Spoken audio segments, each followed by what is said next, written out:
مرکزی جمعیت اہل حدیث پاکستان کے امیر محترم جناب پروفیسر ساجد میر صاحب، جن کو رحمت اللہ علیہ کہتے ہوئے ہونٹ کانپتے ہیں، ان کی تعزیت کے سلسلہ میں مرکزی قائدین کی خدمت میں ہیڈ آفس میں حاضری ہوئی تھی۔ علامہ ساجد میر صاحب پاکستان اور امت مسلمہ کے ایک عظیم رہنما تھے، اور ان کی خدمات پاکستان میں اسلام کے لیے،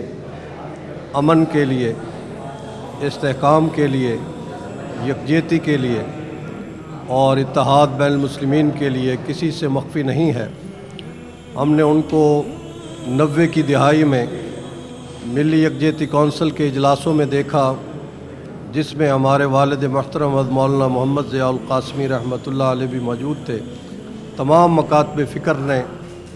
ملی یکجہتی کونسل کے ضابطہ اخلاق پر دستخط کیے، تو اس پر علامہ ساجد میر صاحب کے بھی دستخط موجود تھے۔ متحدہ مجلس عمل ہو، سینٹ ہو، ملک کے اندر کوئی تحریک ہو،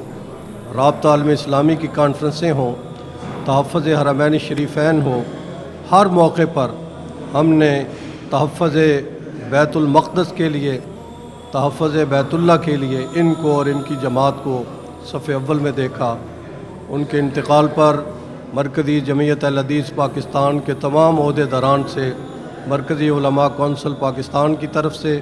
انٹرنیشنل ختم نبوت مومنٹ پاکستان کی طرف سے اظہار تعزیت کرتا ہوں۔